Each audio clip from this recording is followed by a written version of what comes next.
Guys, can you believe this fact that Peter Obi is the first presidential candidate to visit Goodluck Jonathan in his hometown? Can you imagine that? This really says a lot about the kind of relationship between these two.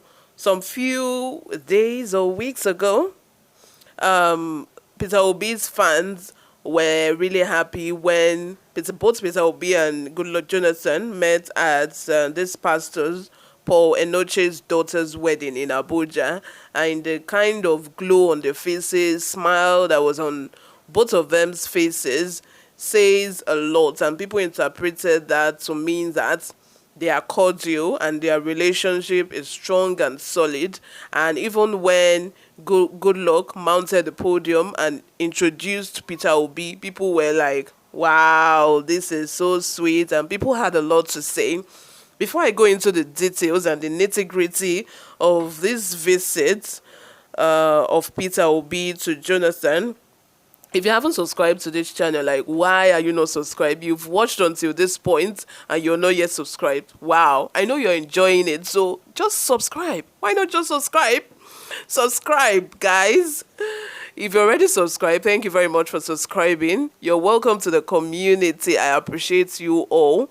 First of all, Merry Christmas, you guys. I'm in the studio recording all this juicy news for you guys. Can you imagine that on Christmas Day? On Christmas Day. Ha! Oh my God. You see that I'm trying. I'm trying for you guys.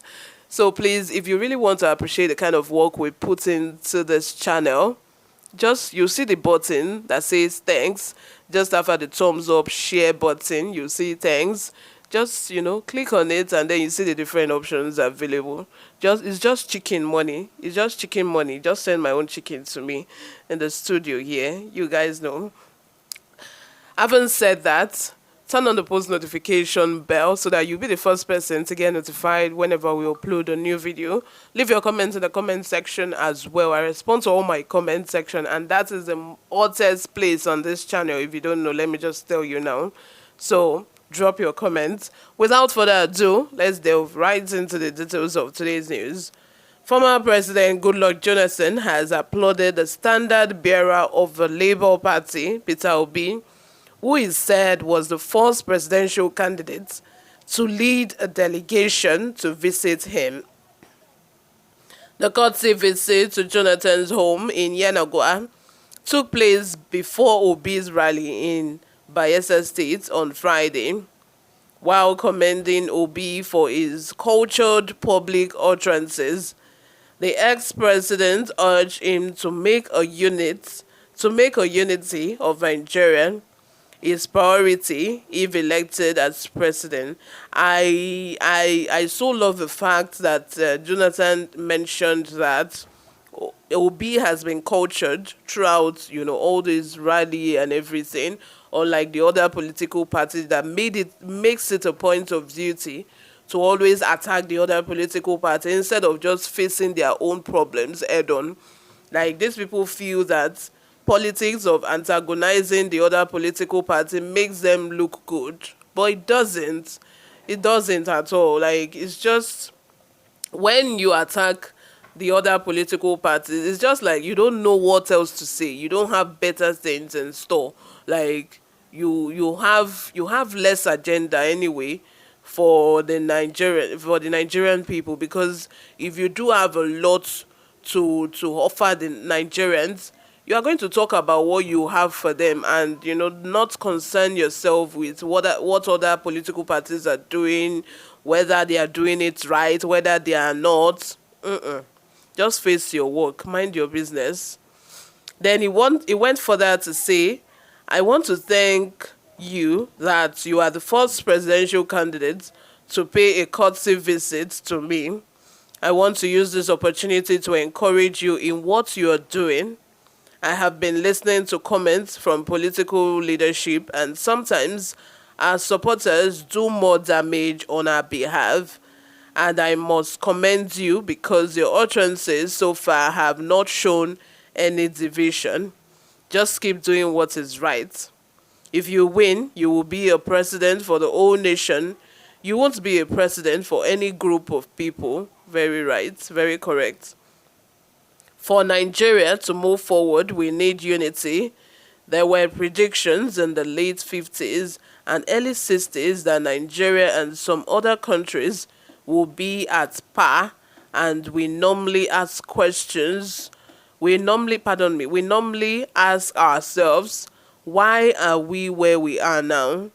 This was predicted by intellectuals, people who studied the world, and predicted that Nigeria, India, Brazil, etc.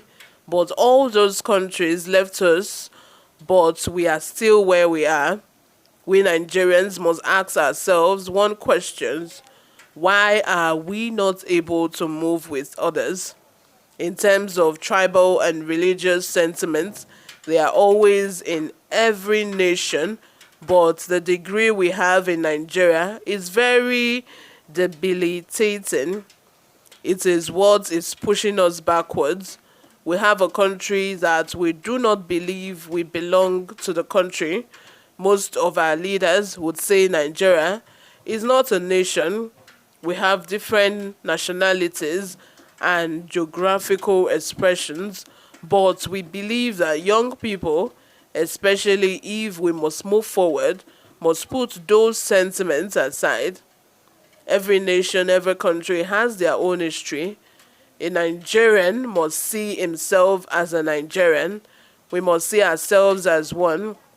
And if I am the president, if the best person to hold a particular office is from Enugu, Ibadan, or Sokoto, it doesn't matter.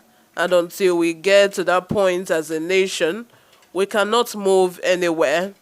We have been putting square pegs in round holes because of religious tongues and tribal sentiments.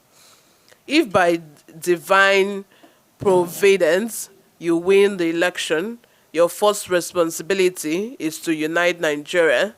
Without unity, we cannot solve our security problems. Without unity, we cannot solve our economic problems. If you unite Nigeria, that is the beginning of a new Nigeria and the revolution and the development that will take place. Appreciating his warm gesture and hospitality, an excited Obi promised to do his best to unite the people. He also vowed to bring back the glory days of a country when he gets elected as president at the February 25 presidential poll. Nobody can talk about peace and unity today without reference to you. All we have been preaching throughout our campaign is that we want to unite Nigeria. We want to ensure that Nigeria moves back to where our per capita was a few years before. All these are in reference to you. So I am here personally as your own junior brother to pay respect and loyalty. I am sure you must have endorsed your own, he said. I love the fact that Goodluck Jonathan kept hammering on the fact that Peter Obi, if eventually he gets into office, he should make sure that there is peace and unity. And considering the fact that, the Igbos are agitating Biafra, maybe hopefully when Peter Obi gets into office, maybe they will quieten down a little bit and realize that, at least we have his key positions for now. Let's just, cooperate and, make his governance or his administration okay or very good for Nigerians. And maybe they will realize that, we are one Nigeria after all. Let me know what you guys think in the comment section. Subscribe if you haven't, guys. I'll see you in my next video. Bye for now.